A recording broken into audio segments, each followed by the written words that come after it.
बिस्मिल्लाहिर्रहमानिर्रहीम। अस्सलाम वालेकुम नाज़रीन, आप देख रहे हैं 92.8 विद सादिया अफसाल। नाज़रीन, इस वक्त पाकिस्तान में हर जगह सिर्फ एक ही बात होती आपको दिखाई देती है और वो ये कि इलेक्शंस होंगे या नहीं होंगे। दो सूबों में जहां की तारीखों का ऐलान हो चुका था वहां भी इलेक्शन कमीशन ने इंतखाबात मुलतवी कर दिए हैं। उसके बाद बहुत सारे लीगल क्वेश्चंस जो हैं वो सामने आ गए हैं, जिसका जवाब आना बहुत ज़रूरी है, जिस पर टॉक शोज़ में भी तबसरे हो रहे हैं और आज उसी पे हम बात करेंगे। लेकिन उस जानिब जाने से पहले एक मामला जिसका मैं ज़रूर यहाँ पर जिक्र करना चाहूँगी, और ये हम हर दौर में देखते हैं कि किसी भी हुकूमत के मुताबिक अगर हालांकि हुकूमत में होते हुए भी बाद में बहुत सारे मामलात को लेकर अपनी बेबसी जाहिर की जा रही होती है।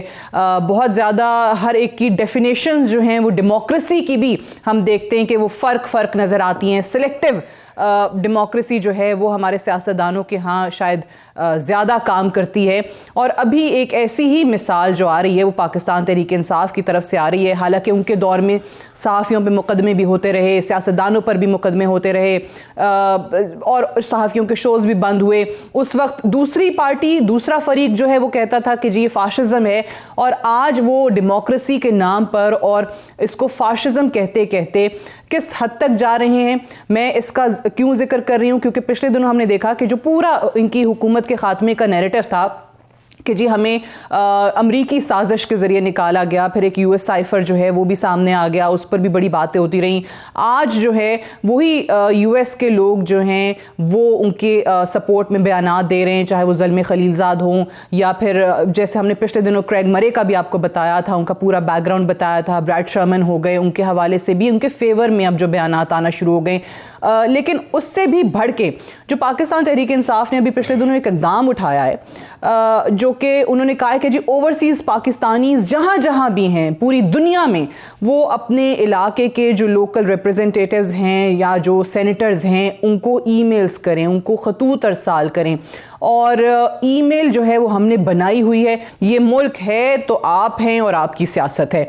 बहरहाल बढ़ते हैं अपने टॉपिक की तरफ। जैसे मैंने पहले बताया कि इलेक्शंस के हवाले से जितने भी लीगल क्वेश्चंस इस वक्त हमारे सामने आ रहे हैं और इलेक्शन कमीशन के डिसीजन के बाद आज हम उन्हीं पे बात करेंगे, उन्हीं के जवाबात तलाश करेंगे। और इसीलिए आज हमारे पैनल में जो एक्सपर्ट्स ऑन लॉ हैं वो मौजूद हैं। मेरे साथ इस्लामाबाद स्टूडियोज़ में बैरिस्टर जहांगीर जदून साहब मौजूद हैं, advocate general Islamabad.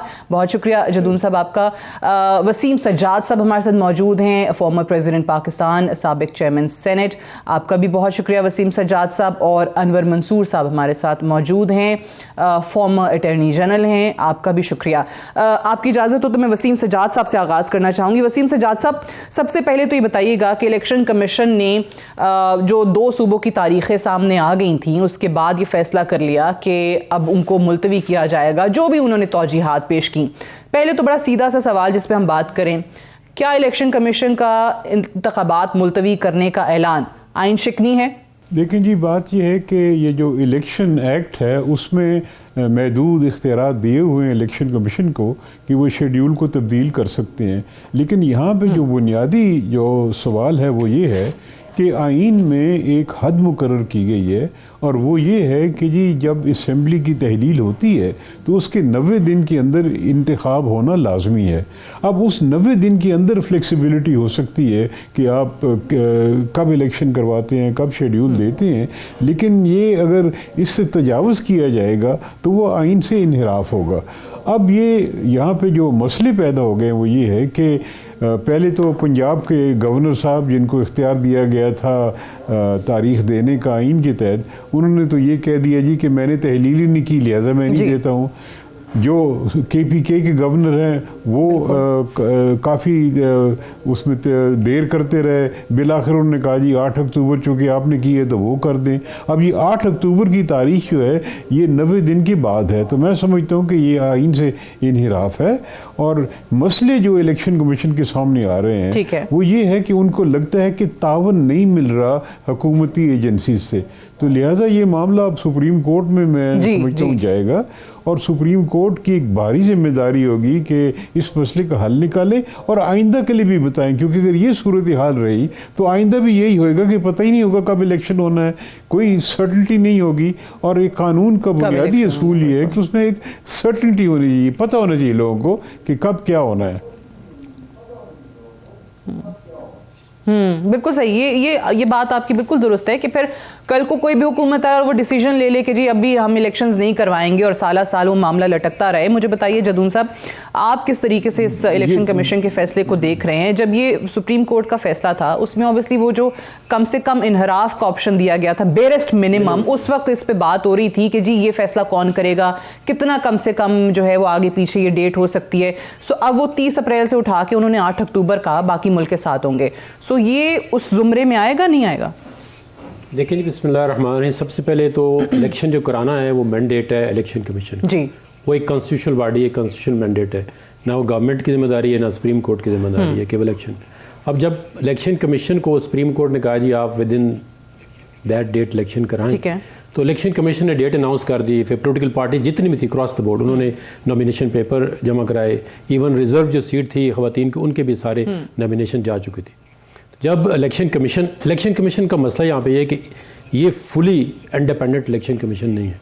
Meaning there by इनके अपने पास फंडिंग रिसोर्स नहीं है, इनके अपने स्टाफ नहीं है। अब लाहौर हाई कोर्ट ने कहा जी हम रिटर्निंग अफसर आपको नहीं दे सकते। या ये सिक्योरिटी का इशू होता है तो ये देखते हैं जी कि पैरामिलिट्री ट्रूप्स रेंजर कहाँ से लाएंगे, आर्मी कहाँ से लाएंगे, पुलिस कहाँ से लाएंगे। तो ये फुली इंडिपेंडेंट इलेक्शन कमिशन जो अपने आप सारी चीज़ें कर सकता है। अब बैलेट पेपर इन्होंने प्रिंट करने हैं तो प्रिंटिंग का इनके पास कोई मैकेनिज्म सिक्योर प्रिंटिंग का नहीं है, ये भी सिक्योरिटी प्रिंटिंग प्रेस से करवाते हैं।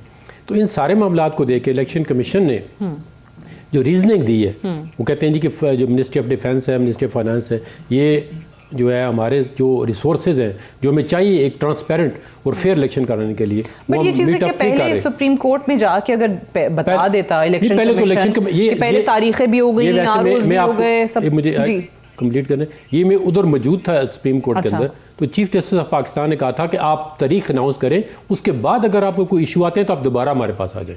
ये विद इन द कोर्ट ये observation chief justice of Pakistan ने दी है कि अगर आप पहले डेट तो अनाउंस करें, उनका फर्स्ट स्टेप तो लें, आप डेट अनाउंस करें, उसके बाद आप अगर कोई आपको प्रॉब्लम आता है तो देन यू कैन। जजमेंट में तो नहीं है, वो जजमेंट में नहीं है, ये ऑब्जर्वेशन दी थी। अब इसमें 90 डेज वाला जो वसीम सजाद साहब ने इशू उठाया, अब हियरिंग के दौरान ही जस्टिस मंसूर अली शाह साहब ने इन दोनों पार्टियों का है कि आप इस तरह करें, अपनी लीडरशिप से मशवरा करके आएँ, तो कोई आगे थोड़ा सा चला जाए, कोई पीछे चला जाए, कि दरमियानी राह निकाल के तो एक डेट, टेंटेटिव डेट दोनों इत्तेफाक से हमें दे दें कि किस टाइम को आप इलेक्शन करना चाहते हैं। तो फिर उन्होंने कहा जी हम कल बताएंगे। सुप्रीम कोर्ट ने कहा नहीं आप कल न बताएं, आप हमें 1.5 घंटे का टाइम दिया कि आगे बता दें। तो वो 1.5 घंटे के बाद आए तो उन्होंने कहा जी ये अब जरदारी सब कराची में ये है वो है, बहरहाल उन्होंने कहा जी नहीं हो सकता। अब इसमें यह है कि मीनिंग देयर बाय कि 90 डेज का जो टाइम था वो सुप्रीम कोर्ट भी इस पर एग्री हो गई थी कि अब इसमें इलेक्शन मुमकिन नहीं है। तो इसको क्रॉस जो है अच्छा, ये आपने बड़ी इंटरेस्टिंग बात बताई कि ऑब्वियसली जो वर्डिक्ट है वो एक और बात कर रहा है कि जी इलेक्शंस की तारीख, फिर उन्होंने कहा जी हम इसमें कोई वारंट देते। अब इसमें मैं आपको आगे चल के बताता हूँ। मैं आती पहले अनवर मंसूर साहब का भी जरा मैं मौक़िफ़ शामिल कर लूँ कि ये जो कह रहे हैं अनवर मंसूर साहब के सुप्रीम कोर्ट में ये बात हुई, ऑब्जर्वेशन थी जजेस की कि आप पहले तो अनाउंस करें ना 90 डेज के अंदर अंदर आपने इंतखाबात करवाने हैं, तारीख का ऐलान कर दें, बाद में कोई इश्यूज हैं, मसाइल हैं तो बात की बाद में देखेंगे। तो ये फिर इलेक्शन कमीशन ऑब्वियसली ये जाके सुप्रीम कोर्ट में बात करेगा, पीटीआई की तरफ से इसको चैलेंज भी कर दिया गया सुप्रीम कोर्ट में। देखिए ये जो जजमेंट आया है ये जजमेंट बड़ा क्लियर है और इसके अंदर कोई एम्बिग्विटी नहीं है।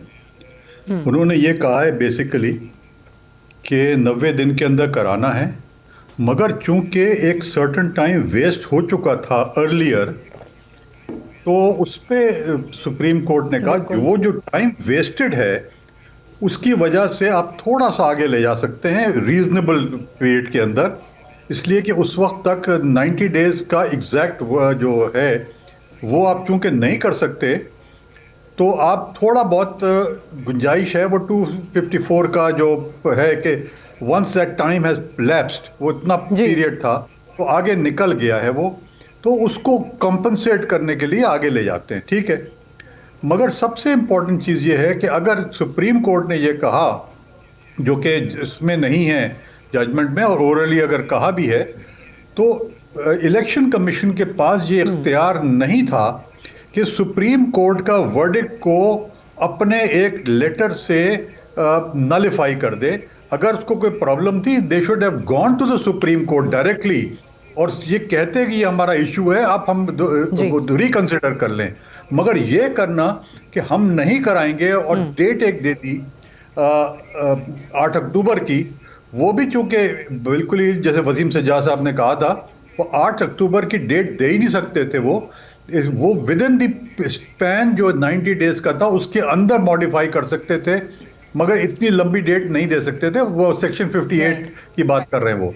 अब इशू सबसे इंपॉर्टेंट ये है कि election commission chooses not to go to the supreme court for a modification of the order. Supreme court में के बजाय वो जाकर सुप्रीम कोर्ट वायलेट कर देते हैं वो ऑर्डर। तो व्हाट इज द इफेक्ट?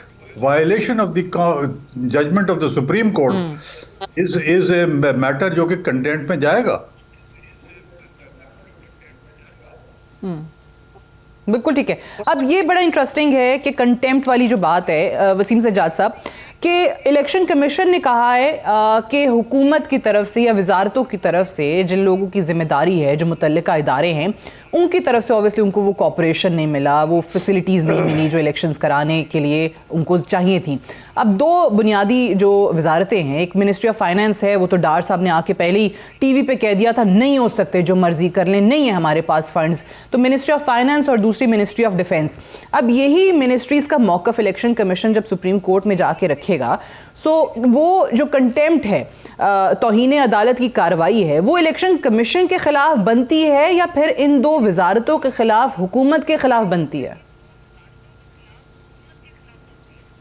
ये जी जो भी सुप्रीम कोर्ट के हुक्म की खिलाफ वर्जी करते हैं उनके खिलाफ बनेगी, और ये सुप्रीम कोर्ट खुद देखेगा कि हमारे हुक्म की किसने डिसोबीडियंस की है, डिसोबे की है। तो ये जो मसला है वो ये है कि आइन के अंदर लिखा हुआ है कि तमाम जो एग्जीक्यूटिव अथॉरिटीज़ हैं पाकिस्तान की, they shall act in aid of the election commission of Pakistan. यानी ये वही अल्फाज हैं जो सुप्रीम कोर्ट के बारे में लिखे हुए हैं कि all executive and judicial authorities shall act in aid of the supreme court. तो ये एक बड़ी एक शिक है जिसके तहत तमाम जो इदारे हैं पाकिस्तान के, उनका फ़र्ज़ बनता है कि इलेक्शन कमीशन से तावन करें, उन्हें जो चीज़ ज़रूरत है वो दी जाए, नहीं तो वो अपना काम नहीं कर सकेंगे। अब यहाँ पे ये हो रहा है कि एक तो फंड्स का मसला आ रहा है, दूसरा लॉ एंड ऑर्डर का उन्होंने एक मसला उठाया हुआ है, तीसरा अमला नहीं दे रहे, जो जुडिशरी है उसने भी इनकार कर दिया है। अब आप जानते हैं कि जब इलेक्शन होता है तो हज़ारों का अमला चाहिए होता है, वो जो रिटर्निंग अफसर होते हैं या प्रिजाइडिंग अफसर होते हैं, दूसरा अमला होता है सिक्योरिटी इशूज़। तो अब इलेक्शन कमीशन इस मुसीबत में एक आया हुआ है कि हम क्या करें। मुनासिब यही था, जैसा अनवर मंसूर साहब ने कहा, कि वो डायरेक्टली चले जाते सुप्रीम कोर्ट के सामने और कहते जी ये हमारे सामने मुश्किलात हैं और इसमें हमारा ये मुद्दा है, ये हमारी ख्वाहिश है, आप हमें गाइड करें कि हम क्या करें। बहरहाल अब ये मामला सुप्रीम कोर्ट में जाएगा, चाहे 184 में जाए या कोई कंटेम्प्ट की दरख्वास्त दे दे, तो मेरे ख्याल में सुप्रीम कोर्ट के सामने ये मसला जब आएगा तो जिस तरह मैंने पहले अर्ज किया जी, सुप्रीम कोर्ट में देखें ना, या तो कोई कंटेम्प्ट की दरख्वास्त लेके जाएगा या 184(3) में चला जाएगा। बहरहाल जो भी जाएगा सुप्रीम कोर्ट यकीनन इसमें मुदाखलत करेगा, और वो ज़रूरत इसलिए भी है, जिससे मैंने पहले अर्ज़ किया जी कि आइंदा के लिए क्या होगा। अगर क्योंकि आइन में जो सारी शिकें हैं उसका मतलब ये है कि एक सर्टनटी हो, सबको पता हो कि जी अगर तहलील हुई तो इतने अरसे में इलेक्शन होगा, अगर ख़ुद ब खुद उसकी टर्म ख़त्म हो जाती है तो इतने दिनों में होगा, बड़े वाज़ेह तरीके से लिखा हुआ है। लेकिन अब जिस तरह हुकूमतें उनमें मुदाखलत कर रही हैं या अपनी तशरीह कर रही हैं, उससे तो बिल्कुल अनसर्टनटी है।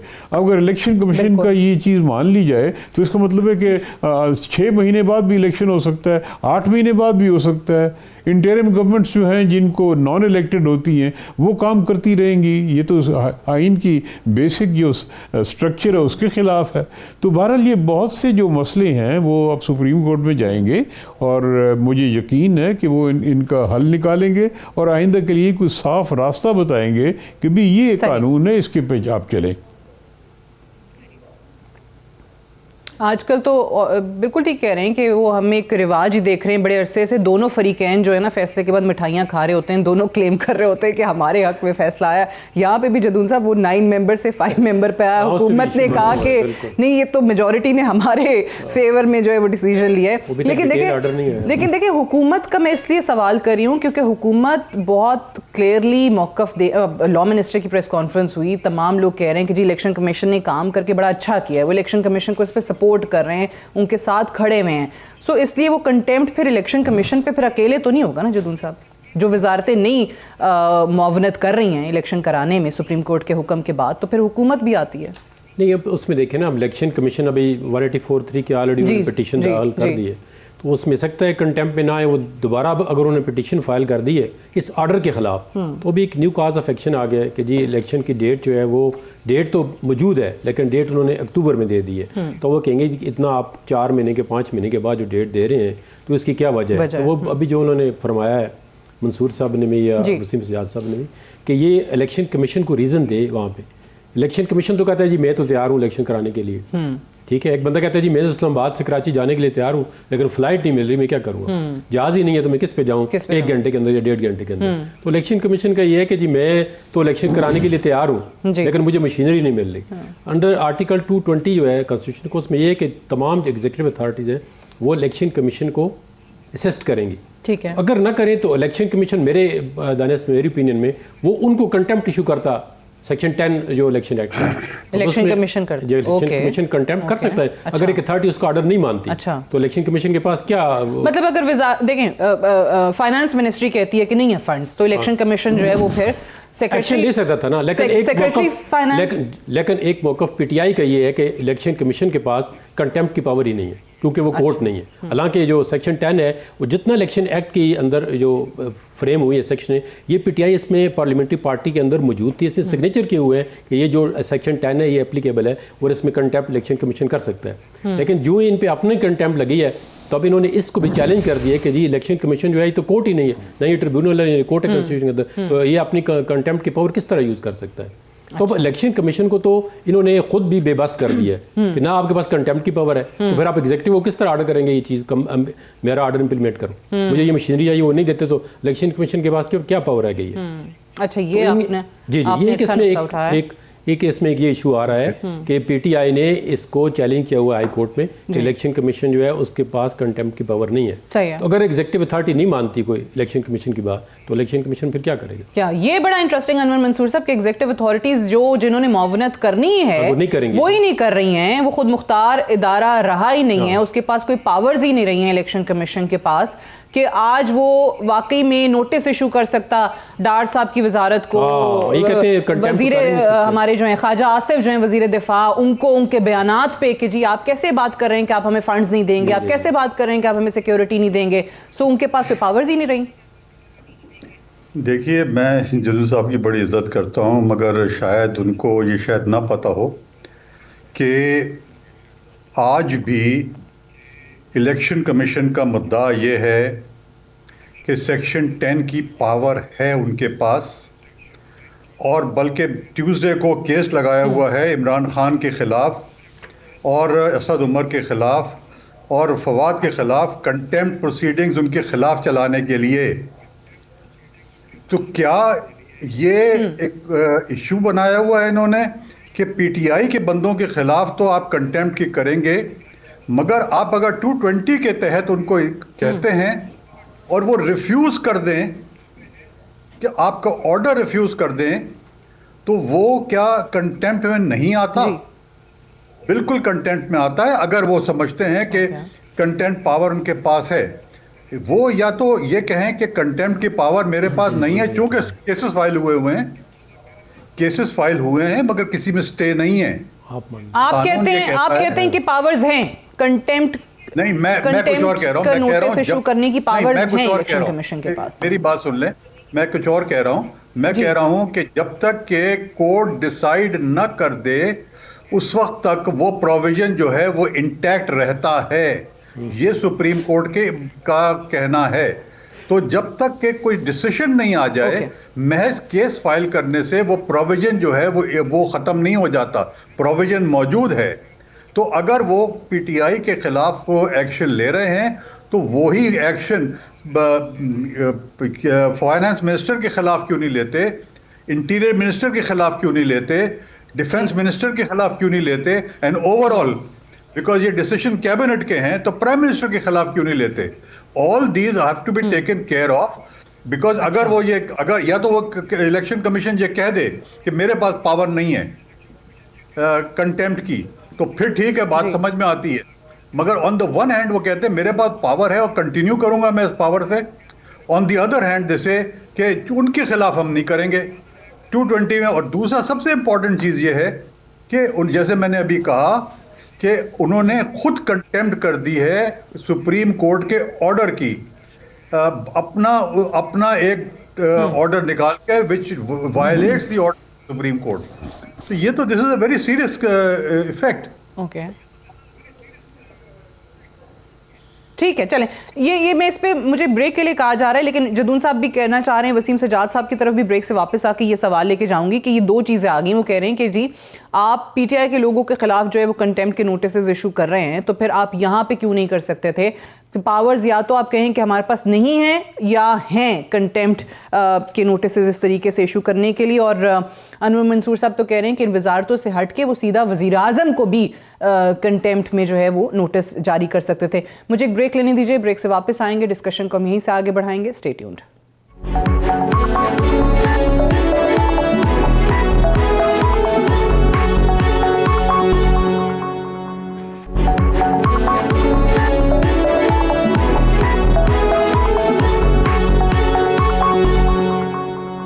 वेलकम बैक प्रोग्राम में एक बार फिर से खुशामदीद। ब्रेक पे जाने से पहले हम बात कर रहे थे कि कंटेम्प्ट के इख्तियारात हैं इलेक्शन कमीशन के पास या नहीं। अनवर मंसूर साहब का नुक्ता ये था कि जब ये पीटीआई के लोगों को तौहीन के नोटिस जारी करते हैं, कंटेम्प्ट के नोटिस जारी करते हैं, तो फिर यहाँ इस केस में कार्रवाई क्यों नहीं की? वसीम सजाद साहब, जो वजारतें इनकार कर रही हैं, जो वज़रा इनकार कर रहे हैं प्रेस कॉन्फ्रेंसेस के अंदर, ऑब्वियसली इंटीरियर है, डिफेंस है, फाइनेंस है, क्या वाकई उनको फिर कंटेम्प्ट के नोटिस जारी किए जा सकते थे इलेक्शन कमीशन की तरफ से? और फिर अनवर मंसूर साहब का ये नुक्ता कि उससे बढ़ के वजीर आजम को कर सकते थे। देखिए जी, कानून में, ये आइन में नहीं है लेकिन कानून जो है इलेक्शन एक्ट, उसमें इलेक्शन कमीशन को कंटेम्प्ट के इख्तियारात दिए गए हैं और अभी तक किसी अदालत ने ये नहीं कहा कि ये अल्ट्रा वायरीज है कॉन्स्टिट्यूशन के, तो अभी तक वो कायम है। तो इख्तियारात हैं उनको, लेकिन मौजूदा हालात में जबकि वक्त कम है, बेहतर लाएअमल ये होगा कि इस मामले को सुप्रीम कोर्ट में ले जाया जाए। उसकी वजह ये है कि अगर ये कंटेम्प्ट के इख्तियारात इस्तेमाल करते हुए इलेक्शन कमीशन नोटिस जारी करती है तो उसके सामने जो एतराज़ होंगे वो यही होंगे कि ये आपको इख्तियार नहीं, ये तो कॉन्स्टिट्यूशन की तशरीह का मामला है, ये तो सुप्रीम कोर्ट की ऑर्डर की तशरीह का मामला है, आप कोर्ट ऑफ लॉ नहीं है, वो फैसला करेंगे, उसके खिलाफ हाई कोर्ट में रिट हो सकती है। तो लिहाजा यहाँ पे ये मामला उलझ जाएगा। बेहतर ये है क्योंकि वक्त कम है, इस मामले को बराह रास्त सुप्रीम कोर्ट में ले जाया जाए, वहाँ आइन की तशरीह भी हो सकती है, सुप्रीम कोर्ट अपने ऑर्डर को देख के उसको भी एक्सप्लेन कर सकती है। ये भी सवाल कि भी 90 दिन की लिमिट है, किस हद तक उससे तजावज़ किया जा सकता है और इलेक्शन कमीशन के इख्तियार क्या है, तो यहाँ पे मामला लटक जाएगा। बेहतर ये है कि सुप्रीम कोर्ट ले जाके इस मामले का एक हतमी फैसला कराया जाए। ये पाकिस्तान की आइंदा के लिए भी एक तरीक़ाकार समझ आ जाएगी। फिलहाल तो टोटल कन्फ्यूजन है, कुछ समझ नहीं आती कि इलेक्शन की डेट किसने देनी है, वक्त क्या है, ये बिल्कुल एक अजीब सी सिचुएशन बनी हुई है। बिल्कुल। अच्छा जदून साहब, कंटेम्प्ट के हवाले से आप भी ऐड करना चाह रहे थे, साथ दूसरा सवाल भी ले लीजिए कि ये जो भी बात है कि पहले एक सूबे की तो डेट इलेक्शन कमीशन ने दे दी, वो गवर्नर से मुशावरत हो गई, दूसरे का कहा गया कि प्रेसिडेंट से मुशावरत के बाद वो कर दें। सो यहाँ पे ये भी बात कल से चल रही है कि इस केस में तो प्रेसिडेंट से मुशावरत की नहीं इलेक्शन कमीशन ने कि अगर आप आगे भी कर रहे थे, मुलतवी भी कर रहे थे, तो फिर वहाँ पर भी मुशावरत होनी चाहिए थी सदर साहब से या नहीं? वो देखिए, उन्होंने अपनी जो सेक्शन 58 ऑफ इलेक्शन एक्ट 2017 है और सेक्शन 8 सब सेक्शन C जो है इलेक्शन एक्ट का, उनका वो सहारा लिया है कि वो एक तो उन्होंने ये कहा है जी हमने ये भी मेक श्योर करना है कि इलेक्शन फेयर एंड ट्रांसपेरेंट हो, और आर्टिकल 218 सब आर्टिकल जो 3 है उसकी जो पैरामीटर्स हैं उनके मुताबिक इलेक्शन हो। तो इलेक्शन कमीशन ये समझता है कि अगर मुझे ये सपोर्ट नहीं मिलती तो फिर मैं फेयर इलेक्शन नहीं करा सकता। ये इलेक्शन कमीशन का जो ऑर्डर है या उसके जो उन्होंने ऑर्डर रीजनिंग दी है, what ever the reason is, अब ये सुप्रीम कोर्ट में ऑलरेडी मामला जा चुका है 184(3) के, आज सुना है कि पिटिशन उन्होंने फाइल कर दिया। अब सुप्रीम कोर्ट ये सारी चीज़ें डिटर्मिन करेगी, क्योंकि पहले एक दफ़ा लाहौर हाई कोर्ट में ये ऐसा मामला गया कि टाइम अगर आप क्रॉस कर जाते हैं 90 डेज़ का, तो उसमें PLD 2013 लाहौर पेज नंबर 675, वो जो अभी जज साहब हैं सुप्रीम कोर्ट में, जस्टिस मंसूर अली शाह, इन्हीं की जजमेंट है, he was the author of that judgment. उनके अंदर ये था कि आप जो है ये क्रॉस हो गया है तो उसका जो आर्टिकल 254 है कॉन्स्टिट्यूशन का, उनका उन्होंने वाला देखा जी आप, लेकिन उसको एक प्रेसिडेंट नहीं बनाना चाहिए, फिर तो इलेक्शन कभी नहीं होंगे। नहीं, उसमें क्या उन्होंने कहा है कि अगर 90 डेज से ऊपर चला गया ये तो आप देखें ना, ये तो अब सेटल, अब भी इलेक्शन होंगे तो 90 डेज की, तो वो कह रहे हैं कि हो सकते हैं 90 डेज से ऊपर। अगर टाइम जो है वो उसका जो विंडो है जो आर्टिकल 254 है वो देता है, अगर टाइम 90 डेज से ऊपर भी चला गया है तो इलेक्शन इनवैलिड नहीं होगा। बट कितना ऊपर चला गया ना, ये सवाल तो ये है ना कि कल को वो कह दें कि जी अभी अगले 2 साल नहीं हो सकते, अगले साल नहीं हो सकते। किसी कोर्ट में डिटरमिन नहीं हुआ कि इलेक्शन अगर 90 डेज में नहीं होगा तो कितने आगे जा सकता है, कितना पीछे जा सकता है। अच्छा, एक और चीज भी देखिए ना कि अभी वो कह रहे हैं कि पैसे नहीं है। एक ऐड करता हूं लीगल पॉइंट। अब उसमें ये कि इलेक्शन, ये कॉन्स्टिट्यूशन की ये भी प्रोविजन है कि इलेक्शन जो है हमारे पाकिस्तान के अंदर केयर टेकर गवर्नमेंट कराएगी। अगर प्रोविंशियल असेंबली के इलेक्शन अभी हो जाते हैं पंजाब असेंबली के और KPK के, तो फिर एक सर्कल जो है वो टूट जाएगा। फिर जब भी गवर्नमेंट आएगी तो किसी की गवर्नमेंट आती है तो वो केयर टेकर नहीं होगी, क्योंकि इनकी ड्यूरेशन जो है प्रोविंशियल असेंबली की फिर नेशनल असेंबली के साथ मीटिंग करेगी और बलूचिस्तान और सिंध असेंबली, ये ऑब्वियसली बड़े दिनों 69 ऑफ इलेक्शन एक्ट है, उसमें लिखा हुआ कि 1 डे पोल होगा नेशनल प्रोविंशियल असेंबली। ये तो है ऑब्वियसली कि फिर पूरे मुल्क में ये कहा जाता है कि एक साथ इलेक्शन कभी भी नहीं हो पाएंगे, जो है वो ज्यादा बढ़ रहा है। तो इसमें बेहतर है सुप्रीम कोर्ट ये डिटरमिन करे कि जी आप इस तरह किस तरह इंश्योर करेंगे कि केयर टेकर गवर्नमेंट होगी। अब अगर प्रोविंशियल असेंबली पंजाब के इलेक्शन अभी हो जाते हैं 2 महीने के बाद होते हैं, तो जब नेक्स्ट इलेक्शन होगा नेशनल 5 ईयर के बाद जो टर्म पूरी होगी उस वक्त तक किसी गवर्नमेंट होगी ना PTI की या PMLN की या PDM की, किसकी भी गवर्नमेंट होगी, तो फिर वो आगे इलेक्शन को किस तरह एक्सेप्ट करेंगे। असल बात यह है कि इलेक्शन को एक्सेप्ट करना। अगर आप जो कह रहे हैं कि जी फ्री एंड फेयर इलेक्शंस हो, तो सवाल अब अगर इलेक्शन हो जाते हैं तो कौन सी पार्टी एक्सेप्ट करेगी? अगर PTI की मेजॉरिटी नहीं आती तो वो कभी एक्सेप्ट नहीं करेगी। अनवर मंसूर साहब, ऑब्वियसली जब कहते हैं कि इलेक्शन पूरे मुल्क में फिर एक साथ नहीं होंगे तो उसमें जवाब में हम यही सुनते हैं कि बहुत मुल्कों में होते हैं, भारत में होते हैं, लेकिन मसला ये वहाँ पे वो केयर टेकर सेटअप वाला चक्कर नहीं है जो हमारे यहाँ है। हमारे यहाँ तो एक दिन पे हो जाए इलेक्शंस तो भी एक्सेप्टेबल नहीं होते, हर हारने वाली जमात जो धांधली का इशू बनाती है, तो ये अलग अलग हो रहे होंगे। सो फिर कौन इन नताइज को एक्सेप्ट करेगा, कौन कहेगा कि वाकई ये ट्रांसपेरेंट इंतखाबात हुए हैं? देखिए बहुत सिंपल है, जो चीज़ कॉन्स्टिट्यूशन के अंदर दी हुई है उसी तरीके से होना चाहिए। कहीं कॉन्स्टिट्यूशन में ये नहीं कहा गया है कि सब इलेक्शन एक दिन होंगे, किसी जगह नहीं कहा है, बल्कि 222 का सब आर्टिकल 1 है, उसमें तो कहा है कि the election to the national assembly, general election to the national assembly और general election to the provincial assembly, उनको सेपरेटली डील किया गया है। सब आर्टिकल 2 के अंदर उन्होंने ये कहता है कि टू द प्रोविंशियल असेंबली अलग है, बिल्कुल नेशनल असेंबली का बिल्कुल सेपरेट है। ये तो एक वो बहाना है कि एक ग्राउंड क्रिएट किया जा रहा है which is beyond the constitution. और इसके अंदर सबसे इम्पोर्टेंट चीज़ जो हमें देखने की है कि जो अभी बात की थी 254 की, आर्टिकल 254 की, जस्टिस मंसूर का जजमेंट, यस, अगर एक चीज़ हो जाए, कंप्लीट हो जाए और वो डिले हो रही हो किसी वजह से, जैसे कि बेनज़ीर भुट्टो वाला जो इंसिडेंस था, इलेक्शन नहीं कर सके, वो थोड़ा सा आगे किया गया, वो इंसिडेंस था जिसकी वजह से वो आगे कर दिया गया, तो वो 254 में कवर हो सकता है, यस। बट ये कहना कि हम आगे पहले से ही तय कर लें कि इसको आगे करना है, ये परमिशन नहीं दी जा सकती है। 254 जो है वो पोस्ट फैक्टो है कि एक चीज हो जाए, डिले हो गया है, उस डिले को कंडोन कर सकते हैं, और कंडोनेशन हमेशा जो है वो पोस्ट फैक्टो होती है। ये जो बातें किए वो आप वो जजमेंट भी उठा के पढ़ लें, वो भी पोस्ट फैक्टो है।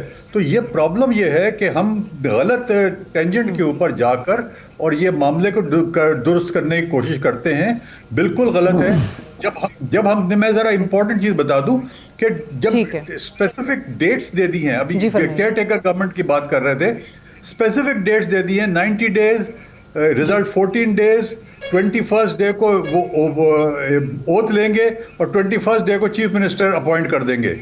आर्टिकल 130 ये जब कह दिया है, इतना एग्जैक्ट चीजों को कह दिया है, तो how can you change that exact? इसका मतलब है कि आप कॉन्स्टिट्यूशन को आप बियॉन्ड उसके जा रहे हैं, ये जा नहीं सकते आप उसके बियॉन्ड। ठीक है, जदून साहब कोई रिस्पॉन्ड करना चाह रहे हैं कर दीजिए, फिर ब्रेक आ रही है। उन्होंने कहा है कि एक दिन, लेकिन section 69 of the election act 2017 है वो ये कहती है कि 1 डे पोल होंगे नेशनल और प्रोविंशियल असेंबली के। अब उसमें यही इशू है ना कि जब आप प्रोविंशियल असेंबली के लदा कर देंगे तो केयर टेकर वाली चीज़ को आप कहाँ लेके जाएंगे? वहाँ पे तो फिर गवर्नमेंट इंस्टॉल होगी ना किसी की, उसके नीचे गवर्नमेंट होगी, फिर केयर टेकर वाला जो आपका आर्टिकल है कॉन्स्टिट्यूशन का, अभी जब केयर टेकर सेटअप पूरे मुल्क में होता है तो नहीं हमारे लोग मानते हैं। फिर दूसरी बात है कि देखिए इलेक्शन कराना एक और बात है, इलेक्शन को एक्सेप्ट करना जो है वो बड़ी बात है कि इलेक्शन एक्सेप्ट कौन करेगा, इन्फ्लुएंस किस तरीके से होता है। अब आप देखें ना, अभी जो केयर टेकर गवर्नमेंट है इस पर कितने वो कर रहे हैं कि ये न्यूट्रली नहीं है, ये ऐसे नहीं है वैसे नहीं है, हमारे खिलाफ एक्शन ले रहे हैं, तो उनका मैंडेट क्या है? अब ये बड़े लीगल क्वेश्चन है, क्योंकि केयर टेकर गवर्नमेंट का भी एक काम है कि वो क्या काम कर सकती है क्या नहीं कर सकती। तो अल्टीमेटली इस तरह वसीम सियाद साहब ने कहा है, अब ये सुप्रीम कोर्ट इंटरप्रिटेशन कितना लेट हो सकता है, कितना नहीं हो सकता, कर सकते हैं और क्या नहीं कर सकते। कुछ कह रहे थे अनवर मंसूर साहब? वो मैं सिंपली रिस्पॉन्ड ये करना चाहता हूं कि जो इलेक्शन एक्ट में है वो ये है कि अगर प्रोविंशियल होता है तो प्रोविंशियल अलग हो सकता है, और अगर नेशनल असेंबली होगा तो वो पूरे मुल्क में एक साथ होगा। ये कहना कि ये अलग अलग नहीं हो सकते, बिल्कुल अलग अलग हो सकते हैं, ये कहीं पर प्रोवाइडेड नहीं है कि अलग अलग नहीं हो सकते, ये कोई बार नहीं है, ये मैं कहना चाह रहा हूं। चलें, बिल्कुल ठीक है, मुझे एक ब्रेक लेने दीजिए, ब्रेक से वापस आएंगे, डिस्कशन को यहीं से आगे बढ़ाएंगे। Stay tuned.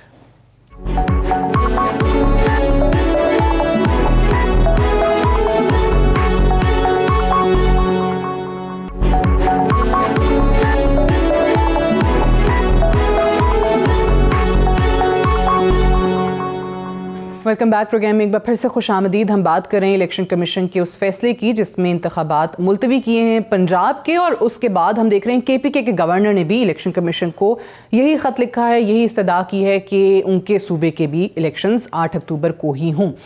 वसीम सज्जाद साहब, अब इस फैसले के बाद एक ख़त सदर साहब की तरफ से भी लिखा गया वज़ीर आज़म को। आप उस ओहदे पर रहे हैं, प्रेसिडेंट साहब के हवाले से ऑब्वियसली जो खबरें हैं, कोई उनको कहता है कि जी PTI के कारकुन की तरह से बिहेव कर रहे हैं, वो तो एक पहले खत था इलेक्शन कमीशन को जिसमें उन्होंने मुशावरत के लिए कहा था। ये वाला खत क्या उनको इलेक्शन कमीशन ऑफ पाकिस्तान को लिखना चाहिए था, या जिस तरीके से उन्होंने प्राइम मिनिस्टर साहब को लिखा है और मुतनब्बे किया है कि तौहीन अदालत की कार्रवाई भी हो सकती है और वो अहकामात जारी करें मुतल्लिका ऑफिशल्स को कि वो इस ज़मन में इंतखाबात करवाएं? उनका तासुर ये है कि ये जो तब्दीली की जा रही है वो हुकूमत के ताउन चूँकि नहीं है इसलिए की जा रही है, तो इसलिए उन्होंने ये ख़त लिखा है। और इसका ख़त का मतलब ये है कि एक तो पब्लिक में अवेयरनेस हो, और दूसरा मेरे ख्याल में अदालत को भी सारे वाक़यात जो हैं वो इस तरह समझ आ जाए। दो चीज़ें जो सामने आई हैं जो उसमें मैं थोड़ा सा बात करना चाहूँगा।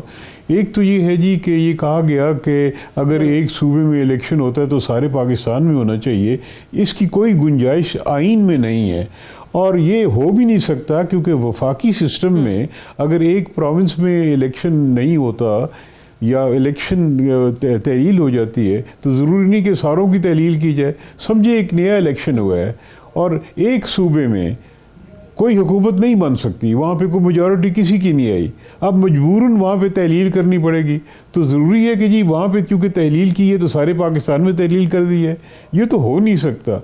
हुआ ये है कि हमारे हिस्ट्री ऐसी रही है कि जब भी इलेक्शन हुआ तो इकट्ठा हुआ है, लेकिन आइन के अंदर जिस असेंबली को डिज़ोल्व किया जाता है उसकी इलेक्शन होती है। और दूसरा ये है कि जी केयर टेकर तो उस सूबे में बनाना पड़ता है जहाँ इलेक्शन हो रही है, और बाकी जो जिम्मेदारी है कि उसको फेयर होना चाहिए वो इलेक्शन कमीशन के इख्तियारात है। वो सेंटर को भी कह सकते हैं कि जी आप ये काम ना करें, उन पर रिस्ट्रिक्शन भी लगा सकते हैं, सूबे में भी रिस्ट्रिक्शन लगा सकते हैं, पोस्टिंग एंड ट्रांसफ़र पे भी रिस्ट्रिक्शन लगा सकते हैं, अहकामात भी जारी कर सकते हैं। तो फेयर एंड फेयर इलेक्शन कराना इलेक्शन कमीशन की जिम्मेदारी होती है। दूसरा था ये 254 का। तो 254 वहाँ आता है, पहले तो ये है कि ये बहाना नहीं बनाया जा सकता कि आइन में जो टाइम लिमिट्स दी गई हैं उससे तजावुज़ किया जाए। टाइम लिमिट्स जो है उसका मतलब ये है कि उसके मुताबिक चलना है। अगर कोई मजबूरी हो गई है, कोई ऐसा जंग हो गई है, कोई ऐसे हालात हो गए हैं कि वो टाइम लिमिट पूरी नहीं कर सके, तो उसके लिए गुंजाइश रखी गई है आइन में कि जी अगर उसके बाद भी आप करेंगे तो वो वैलिड होगा। इसका ये मतलब नहीं है कि आप 254 का सहारा लेके जो भी टाइम लिमिट्स हैं उसको तजावुज़ करेंगे, जी इसका मतलब ही कोई नहीं। जब 90 डेज लिखा हुआ है तो उसका एक मकसद है, या कहीं अगर 20 दिन लिखा हुआ है या 21 दिन लिखा हुआ है या 14 दिन लिखा हुआ है, तो एक कॉन्शियस वहाँ पे डिसीजन है कि ये इस वक्त में होगा। मजबूरी हो गई तो फिर आप उसको कंडोन कर सकते हैं। तो ये मेरे ख्याल में ज़हन में रखना चाहिए। इंडिया में कई दफ़ा होता है कि जी एक सूबे में इलेक्शन हो रहा है, बाकियों में नहीं होता जी। तो ये केयर टेकर जो सेटअप है ये भी पाकिस्तान में एक चीज़ है कि बाकी ममालिक में नहीं है, इंग्लिस्तान में नहीं है, हिंदुस्तान में नहीं है, और हमारे भी पहले नहीं था। ये तो बाद में केयर टेकर सेटअप आइन में लाई गई है, पहले नहीं था ये जी। और ऑब्वियसली इश्यूज भी उस वजह से बहुत ज़्यादा हो रहे हैं। अभी जिस तरह जदून साहब भी कह रहे थे कि पंजाब के हुकूमत के हवाले से भी हम काफ़ी चीज़ें सुन रहे हैं, और आगे भी अभी नहीं लगता कि कोई मुस्तकबिल करीब में हम इस चीज़ से निकल सकेंगे। जदून साहब, ऑब्वियसली ये जो दो रीज़न्स इन्होंने इकट्ठे किए हैं कि जी एक तो सिक्योरिटी है और एक पैसे नहीं है, फंड्स नहीं है, तारीख उठा के दे दी उन्होंने 8 अक्टूबर की। अब इस बात की क्या गारंटी है? सुप्रीम कोर्ट ये पूछ तो सकता है ना कि आप 8 अक्टूबर को कह रहे हैं, तो क्या आपके पास ऐसी एश्योरेंसेज हैं कि 8 अक्टूबर को सिक्योरिटी भी मिल जाएगी आपको, मुल्क में अमन अमान के मसाइल भी कोई नहीं होंगे, और यहाँ पैसे भी आ जाएंगे, मौशी हालात भी बेहतर हो जाएंगे? तो 8 अक्टूबर का उनको यकीन है? यानी ये बात आपकी बड़ी वैलिड है, और ये बड़ा वैलिड क्वेश्चन है कि ये अगर देखो ना इलेक्शन कमीशन को रीजनिंग देता है तो वो रीजनिंग पब्लिक इंटरेस्ट में होनी चाहिए और सॉलिड रीजन हो। बाना देखो को बना के अगर इलेक्शन को डिले करता है तो गलत है।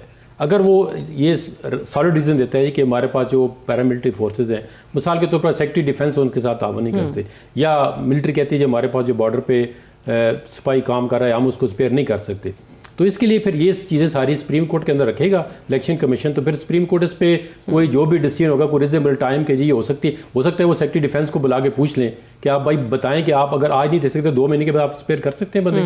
तो ये डेफिनेटली इसमें ये बहाना नहीं बना के इलेक्शन को डिले नहीं करना चाहिए।